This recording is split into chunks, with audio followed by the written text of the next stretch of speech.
에베소서 1장 17절에서 19절 말씀입니다. 다 같이 한 목소리로 읽도록 하겠습니다. 17절부터 19절까지 한 목소리로 읽겠습니다.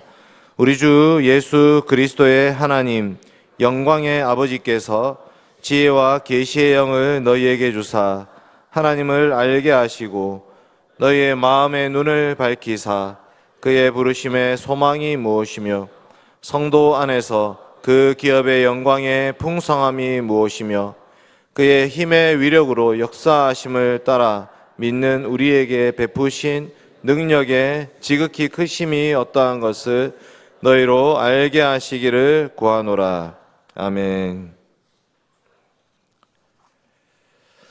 사랑하는 성도 여러분, 오늘 제가 여러분과 함께 나눌 말씀의 제목은 효력 있는 부르심입니다. 효력 있는 부르심. 여러분, 교회를 헬라어로 에클레시아라고 합니다. 에크는 밖으로라는 뜻이고 칼레오는 부르다 이런 뜻입니다. 밖으로 불러냄 혹은 부름받은 사람들의 모임, 이런 것이 교회의 의미입니다.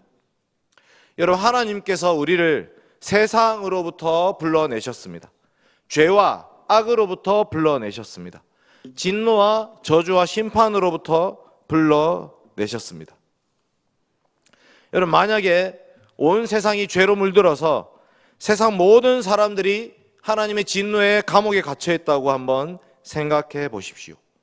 온 세상이 다 하나님의 진노와 저주 가운데 그 감옥에 갇혀 있는데 그 중에서 불러냄을 받은 우리들은 그 마음이 어떠해야 되겠습니까? 세상 모든 사람들이 다 물에 빠져서 허우적거리고 있는데 우리만 건진받아서 배에 올라타고 있다면 그런 우리들의 마음과 태도는 어떠해야 되겠습니까? 세상 모든 사람이 불과 유황의 비를 맞아서 죽어가고 있는데 우리만 부름받아서 소알이라는 작은 성읍에 모여 있다면 그런 우리의 마음가짐은 어떠해야 되겠습니까? 온 세상이 10가지 재앙을 맞아서 죽음의 절규가 하늘에 사무치고 있는데 그런 가운데 우리가 부름받아서 나왔다면 그런 우리들이 하나님께 대해서 가져야 될 태도와 자세는 무엇입니까? 오늘 말씀은 바로 그 부르심을 말하고 있습니다. 성경이 말하는 부르심은 그런 부르심입니다. 그런데 우리는 착각할 때가 있습니다. 우리가 뭔가 가진 게 있기 때문에 세상 사람들보다 좀 더 잘하는 게 있기 때문에 부름받았다고 착각하기도 합니다. 반대로 우리 이렇게 생각하기도 합니다. 하나님 왜 굳이 우리를 불러내셨는가? 안 불러내셨으면 좋았을 텐데. 우리가 애굽에 있을 때는 값없이 생선, 오이, 참외, 부추, 파, 마늘 이런 것이 먹은 것이 생각난다. 이스라엘 백성들이 그렇게 원망을 내어놓았습니다. 이 얼마나 안타까운 모습입니까? 하나님의 부르심은 참으로 영광스러운 부르심입니다. 부름받았다는 이 자체가 얼마나 영광스러운지 한번 생각해 보셔야 됩니다. 그 폭삭소가 수다에 보면 관식이가 19살 돼가지고 19년 인생 중에 오늘이 제일 신나 이렇게 표현을 씁니다. 보셨는지 모르겠는데 저는 그 짤만 봤는데 그 관식이 마음보다도 우리가 더 신나는 것입니다. 19년 인생이 아니고 우리 전체 인생 가운데 하나님이 우리를 불러내시는 그 순간 그곳에 우리가 함께 모여 있음이 얼마나 신나는 것인지 이 효력 있는 부르심에 대해서 여러분 한번 좀 잘 생각해 보시면 좋겠습니다. 오늘 저는 효력 있는 부르심을 3가지로 정리해서 말씀을 전하겠습니다. 3가지 되지. 첫째로 누구를 부르시는가, 부르심의 자격에 대해서. 두 번째는 어떻게 부르시는가, 부르심의 방편에 대해서. 세 번째, 무엇을 위해서 부르시는가, 부르심의 목적에 대해서. 이렇게 3가지 대지로 하나님 말씀 살펴보겠습니다. 첫째로 누구를 부르시는가, 부르심의 자격입니다. 여러분, 오늘 본문에는 나오지 않지만 사도 바울은 에베소 교회 성도들이 어떤 사람들이었는지를 2장에서 잘 보여주고 있습니다. 한번 띄워주십시오. 에베소서 2장 1절부터 3절입니다. 같이 읽겠습니다. 시작. 그는 허물과 죄로 죽었던 너희를 살리셨도다. 그때 너희는 그 가운데서 행하여 이 세상 풍조를 따르고 공중의 권세 잡은 자를 따랐으니 곧 지금 불순종의 아들들 가운데서 역사하는 영이라. 전에는 우리도 다 그 가운데서 우리 육체의 욕심을 따라 지내며 육체와 마음에 원하는 것을 하여 다른 이들과 같이 본질상 진노의 자녀였더니. 아멘. 여기 보시면 허물과 죄로 죽었다고 말씀하고 있고요, 공중의 권세 잡은 자를 따랐기 때문에 불순종의 아들들이었다고 말씀하시고요, 우리 육체의 욕심을 따라 지내고 다른 이들처럼 본질상 진노의 자녀였던 자들이라고 말하고 있습니다. 여러분, 이 에베소 교회 성도들은 허물과 죄로 죽었던 자들입니다. 크다 아담이, 크다 아담이여 하면서 아담의 신전에서 우상 숭배를 하던 자들이었기 때문입니다. 죄의 행위들 뿐만 아니라 죄의 뿌리로 인해서 이미 하나님 보시기에는 살아있다고 여기 가치가 없는 자들, 죽은 자들이 되어버렸습니다. 허물과 죄로 죽을지도 모른다가 아니라 너희는 허물과 죄로 이미 죽었던 자들이야, 이렇게 말씀하시는 것입니다. 그러니까 하나님이 우리를 구원하신다는 것은 우리도 좀 괜찮은 사람인데 좀 더 좋은 사람 되게 해줄게, 이렇게 말씀하시는 것이 아닙니다. 아직은 살아있으니까 병원에서 치료를 해서 살리면 되겠지, 이 정도의 사람들이 아닌 것입니다. 우리는 이미 장례를 치른 사람들이고 죽은 사람들이고 나사로처럼 썩어서 냄새가 나고 있던 사람들입니다. 그런 우리들, 하나님에 대해서 아무런 빛도 없이 그저 우리는 죽은 상태에 머물러 있는 그런 우리들에게 하나님의 빛이 비추었습니다. 사울이 길을 가다가 다메섹에 가까이 이르더니 호련히 하늘로부터 빛이 그를 둘러 비추는지라. 어느 날 갑자기 주님의 목소리가 들려온 것입니다. 나사로야, 나오너라. 그러므로 우리는 이 말씀을 거듭남이라고 표현합니다.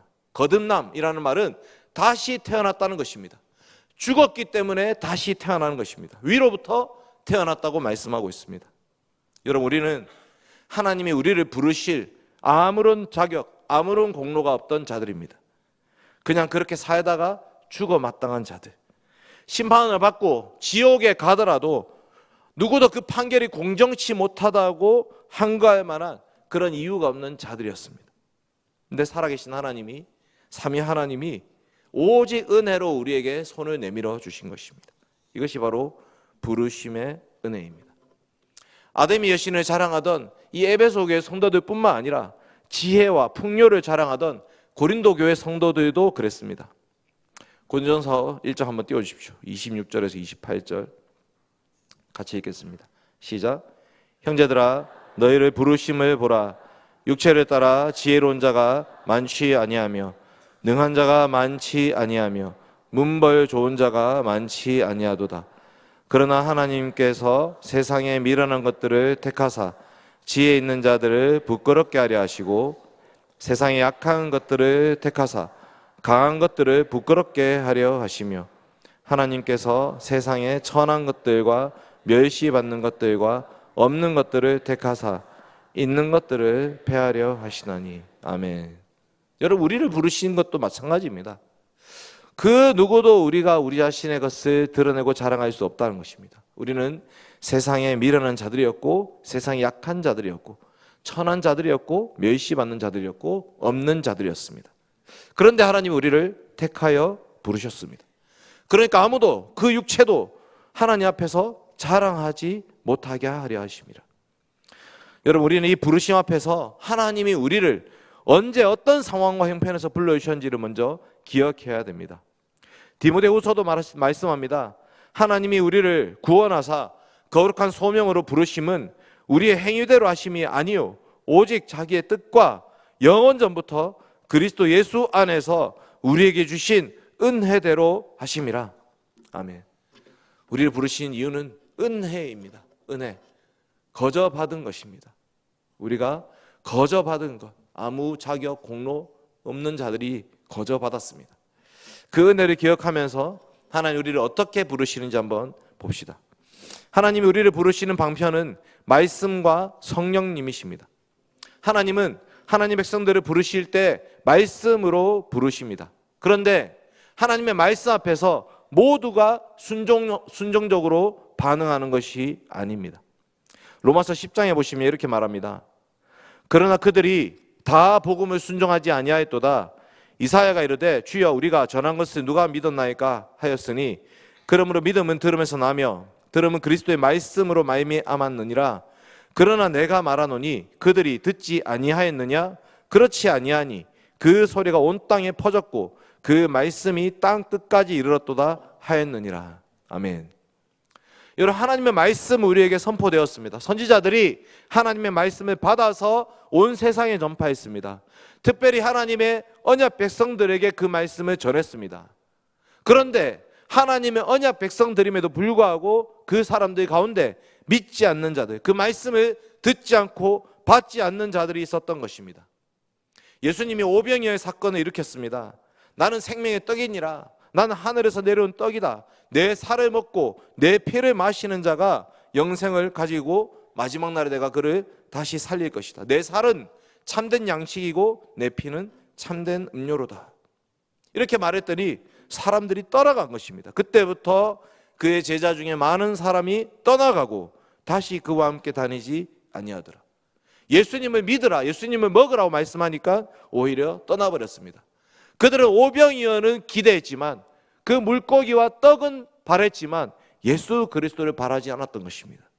시몬 베드로가 대답합니다. 주여, 영생의 말씀이 주께 있사오니 우리가 누구에게로 가오리이까?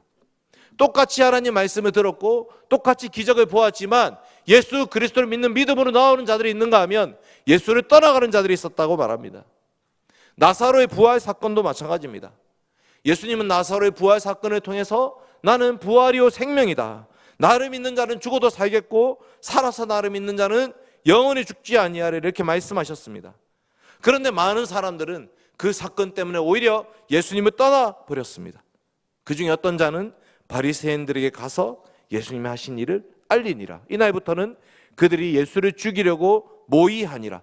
대제사장들이 나사로까지 죽이려고 모의하니. 무엇입니까? 똑같이 하나님 말씀과 은혜를 받았는데 그 말씀 가운데 주님을 믿음으로 더욱더 가까이 나오는 자들이 있는가 하면 오히려 그것을 팽개쳐버리고 나는 그 주님 믿을 수가 없어 떠나버리는 자들이 있었다는 것입니다.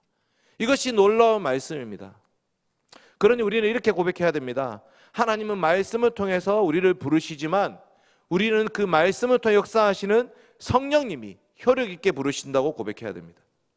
그냥 말씀만이 아니라 우리 안에서 그 말씀과 함께 반응하도록 해주시는 분은 성령 하나님이십니다. 아르미니안주의자들, 지금으로 치면 감리교회, 그런 교회는 어떻게 얘기하는 것인가? 하나님은 구원의 은혜를 사람들에게 다 똑같이 베풀어 놓았는데 사람들이 그것을 믿느냐 안 믿느냐에 따라 달려있다 이렇게 얘기하는 사람들이 있습니다. 여러분, 성경은 그렇게 말하지 않습니다. 우리에게 달려있는 것이 아니고 성령님이 우리 가운데 효력 있게 적용하셔서 그 말씀을 받아들이게 하시는 것입니다. 스가랴 4장 6절에 이렇게 말합니다. 만군의 여호와께서 이르시되 이는 힘으로 되지 아니하며 능력으로 되지 아니하고 오직 나의 영으로 되느니라. 성령 하나님 역사하셔야 된다는 것입니다. 오늘 본문 말씀인 에베소서 1장 바울의 기도도 바로 그 성령님의 역사를 간구하고 있습니다. 17절 18절 한번 띄워주십시오. 에베소서 1장 17, 18절 같이 읽겠습니다. 시작. 우리 주 예수 그리스도의 하나님 영광의 아버지께서 지혜와 계시의 영을 너희에게 주사 하나님을 알게 하시고 너희 마음의 눈을 밝히사 그의 부르심의 소망이 무엇이며 성도 안에서 그 기업의 영광의 풍성함이 무엇이며. 아멘. 우리 주 예수 그리스도의 아버지 하나님께서 지혜와 계시의 영을 너희에게 주셨다. 이 지혜와 계시의 영이 누구이십니까? 성령 하나님이십니다. 성령님은 참 지혜이신 예수 그리스도를 증거하시는 분이고요, 성령님은 바로 예수 그리스도의 복음의 비밀을 계시해 주는 영이십니다. 우리의 마음의 눈을 밝히시는 분은 성령 하나님이십니다. 에스겔도 이렇게 말합니다. 내가 그들에게 마음을 주고 그 속에 새 영을 주고 그 몸에서 돌 같은 마음을 제거하고 살처럼 부드러운 마음을 줄 것이다. 내가 새 영을 너희 속에 두고 새 마음을 너희에게 주되 너희 육신에서 굳은 마음을 제거하고 부드러운 마음을 줄 것이다. 그러니까 여러분, 우리는 예수 그리스도를 믿는 믿음을 가진 자들인데 어떻게 그런 일이 일어났는가? 하나님 말씀을 통해서 성령님의 역사하심으로 우리 가운데 믿음이 일어났던 것입니다. 전도할 때 우리는 이 말씀을 기억해야 됩니다. 우리가 말로 복음을 전합니다. 말로 복음을 전파합니다. 여러분, 그 휴지랑 같이 이제 전하고 있는데요. 휴지랑 같이 전도를 한다. 한번 생각해 봐야 됩니다. 여러분, 예수 그리스도의 그 복음의 가치가 휴지밖에 안 됩니까? 물론 이제 휴지 때문에 받아가는 사람들이 있겠죠, 전도지를. 그런데 과연 예수 그리스도의 그 복음이, 은혜가 얼마나 놀랍고 큰데 그 하리보만큼밖에 안 됩니까? 하리보하고 휴지랑 같이 전하는 거 좀 생각해 보셔야 됩니다. 우리는 하나님의 택하심을 믿고 고백하면서 나아가는 자들입니다. 우리가 말씀을 바르게 증거할 때에 성령님이 그것을 통해서 역사하신다고 믿는 자들입니다. 우리가 말로 복음을 전하겠지만 역사하시는 분은 성령 하나님이신 것입니다. 하나님이 효력 있게 역사하심으로 구원의 은혜가 성취됩니다. 우리의 말, 우리의 지혜를 가지고는 하나님이 자기 백성들 부를 수가 없습니다. 내 말과 내 전도함이 설득력 있는 지혜의 말로 하지 아니하고 다만 성령의 나타나심과 능력으로 하여, 바울의 고백입니다. 나는 말과 지혜로 전하지 않는다. 하나님이 역사하실 것이다. 바울이 말을 잘 못했을까요? 그렇지 않습니다. 바울은 누구보다도 말을 잘하는 사람입니다. 그렇지만 그 말을 믿고 나아가지 않는다는 것입니다. 하나님의 택하신 백성들을 불러 모으시기 때문입니다. 소교림답 31문답 제가 문을 읽고 여러분 답을 한번 읽어주십시오. 효력 있는 부르심이 무엇입니까? 답 시작. 하나님의 영의 역사로 우리의 죄와 비참을 깨닫게 하시고 우리의 마음을 밝게 하셔서 그리스도를 알게 하시고 우리의 의지를 새롭게 하시고 또 우리를 설득하셔서 복음 안에서 우리에게 값없이 주신 예수 그리스도를 영접할 수 있게 하는 것입니다. 아멘. 이 하나님의 부르심의 목적에 대해서 마지막으로 살펴보겠습니다. 사도 바울은 에베소 교회 성도들이 세 가지 알기 바란다고 기도했습니다. 첫째로 부르심의 소망이 무엇인지, 둘째로 기업의 영광의 풍성함이 무엇인지, 셋째로 능력의 지극히 크심이 어떠한지를 알기를 바라노라. 이 세 가지가 알기를 바란다고 기도하고 있는데 이 세 가지는 전부 다 에베소서 안에 나오는 내용들입니다. 부르심의 소망은 에베소서 4장에 나오고요. 기업의 영광의 풍성함은 하늘의 하나님 나라를 우리에게 기업으로 주시다고 말하고요. 능력의 지극히 크심은 예수 그리스도를 죽은 자에서 부활시키신 하나님의 능력이 우리에게 전신갑주를 입혀주신다고 말씀하고 있습니다. 두 번째, 세 번째 기도 제목은 자세히 살피기 좀 어려울 것 같습니다. 첫 번째 기도 제목, 부르심의 소망이 무엇인지 한번 살펴보겠습니다. 여러분, 에베소서 안에서 하나님이 우리를 불러냈다, 그 부르심의 소망이 무엇인지를 4장에서 잘 정리하고 있습니다. 한번 4장 띄워주십시오. 4장 1절부터 4절입니다. 같이 읽겠습니다. 시작. 그러므로 주 안에서 갇힌 내가 너희를 권하노니 너희가 부르심을 받은 일에 합당하게 행하여 모든 겸손과 온유로 하고 오래 참음으로 사랑 가운데서 서로 용납하고 평안에 매는 줄로 성령이 하나 되게 하신 것을 힘써 지키라. 몸이 하나요 성령도 한 분이시니 이와 같이 너희가 부르심의 한 소망 안에서 부르심을 받았느니라. 아멘. 부르심의 소망을 한마디로 정리하면 성령의 열매들을 통해서 교회의 하나됨을 지키라는 것입니다. 하나님이 우리를 저 죄악된 세상에서 죽어가는 영혼들로부터 우리를 건져내신 것은 우리 한 사람의 개인의 구원과 영광을 위함이 아니라 한 몸된 교회를 세우라는 것입니다. 한 몸된 교회를 세우는 것은 얼마나 영광스러운 것입니까? 유대인과 이방인이 어떻게 하나 될 수 있습니까? 귀족 부인들과 노예가 어떻게 하나 될 수 있습니까? 같이 성찬의 떡과 포도주를 함께 나눈다는 것은 놀라운 일이었습니다. 한 몸된 교회를 세운다는 것이 놀라운 일입니다. 여러분, 포항에서 여러 가지 층위의 사람들이 있을 것입니다. 결코 세상에서는 만나지 못하는 계급들도 있습니다. 그런데 그런 계층들이 교회 안에서 함께 한 몸으로 나아가고 있습니다. 학식이 있든 없든 돈이 있든 없든 관계없이 교회 안에서 서로 함께 하나 되어서 한 몸을 이루는 것, 그것이 하나님의 부르심의 목적입니다. 세상은 그 교회를 보면서 놀라움을 보는 것입니다. 어떻게 저렇게 다른 사람들이 한 몸이 될 수 있는 것인가? 같이 예배를 드릴 수 있고 같이 먹고 마시며 교제할 수 있고 같이 서로의 필요를 따라 나눠줄 수 있는 것인가? 자기의 재산과 부를 자랑하는 것이 아니라 가난하고 연약하고 궁핍한 자들을 위해서 기꺼이 내어줄 수 있는 것, 그것이 바로 성령의 열매로 가능한 것입니다. 성령의 열매, 겸손과 온유, 오래 참음, 사랑, 용납, 평안, 하나됨, 이 모든 것은 성령님이 우리에게 주시는 맺어지는 열매들입니다. 이것이 바로 하나님의 부르심의 목적입니다. 바울이 고린도 교회에게 주신 말씀도 동일합니다. 아까 읽었는데 고린도전서 1장 26절 이렇게 말합니다. 형제들아, 너희를 부르심을 보라. 육체를 따라 지혜로운 자 많지 아니하고 능한 자가 많지 아니하고 문벌 좋은 자 많지 아니하도다 하면서 쭉 내려와서 30절 31절 한번 띄워주십시오.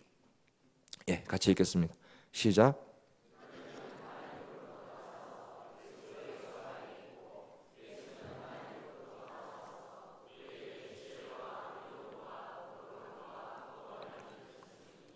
기록된 바 자랑하는 자는 주 안에서 자랑하라 함과 같게 하려 함이라. 아멘. 살아계신 하나님이 우리를 불러놓고 알아서 살아라 이렇게 말씀하시는 것이 아니라 교회의 하나됨을 이루라. 그런데 그 교회의 하나됨이라는 것은 예수 그리스도께서 주신 열매들을 맺어가는 것입니다. 그게 뭐냐? 예수는 우리에게 지혜와 의로움과 거룩함과 구속함이 되셨다고 말하고 있습니다. 이 부르심의 목적은 하나님의 영광을 향해서 나아가는 것입니다. 그런데 그 부활의 영광, 마지막 때 이루는 그 영광이 이르기 전에 이 땅에서 이미 우리에게 주시는 많은 은혜와 선물들이 있습니다. 그것이 칭의와 양자됨과 성화, 은덕들, 이런 것들입니다. 소교리문답이 이것을 잘 정리하고 있습니다. 한번 띄워주십시오. 문제를 제가 읽겠습니다. 효력 있는 부르심 받은 자들은 현세에서 무슨 은덕을 받습니까? 칭의와 양자됨과 성화에 참여하고, 그리고 현세에서 이것들과 함께 또는 이것들로부터 나오는 여러 가지 은덕을 받게 됩니다. 예수 그리스도께서, 의로우신 예수님이 우리에게 의를 덧입혀 주십니다.